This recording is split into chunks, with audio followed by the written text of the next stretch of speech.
Ici, nous étions dans un potager du XVIIe siècle. À l'époque, c'était ce qu'il y avait d'important car c'était pour une culture vivrière.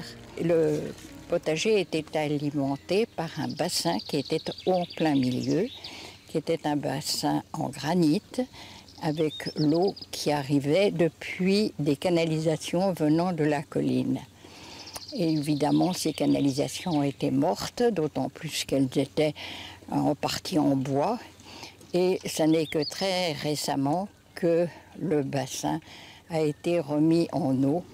Aujourd'hui, c'est un jardin d'agrément, mais attaché à son histoire, la marquise Jeannine de Villelu, héritière du château de Tralage, a souhaité conserver une partie en potager, en plantant notamment une quarantaine de pommiers. C'était intéressant de garder ces variétés anciennes et de les montrer éventuellement et d'en avoir comme un petit conservatoire.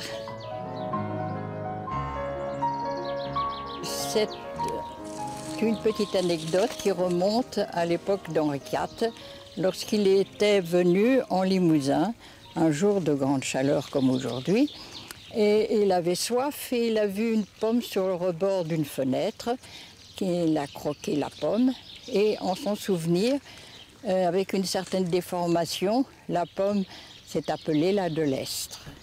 Parmi les dahlias, les hortensias, les rosiers grimpants, Jeannine détient une espèce canadienne très rare en France qui porte le nom des anciens propriétaires de Tralage, les Calignons, le Pélargonium calineacis. Plus loin, bordant le jardin, 2 tilleuls du XVIIIe siècle et un arbre, le symbole de la demeure seigneuriale. L'if a été daté par quelqu'un du Muséum d'histoire naturelle aux alentours de 1300. Et à l'époque, il n'y avait d'if que pour border les propriétés, lorsqu'il y avait généralement un lieu de culte. Enfin, donc, il devait y avoir une chapelle, probablement ici, qui a dû disparaître. On sait aussi qu'il était très ancien, car le propriétaire de Tralage sous Louis XIV, qui était Gabriel Nicolas de la Reynie, intendant de police de Louis XIV, disait dans ses mémoires que quand il apercevait l'if de Tralage, il savait qu'il était arrivé. Des arbres plusieurs fois centenaires, des vignes qui grimpent la façade, des buis taillés avec précision. D'un côté un jardin à la française, de l'autre à l'anglaise, le château et le parc ont trouvé leur harmonie. Depuis 1992, la propriété est classée aux monuments historiques.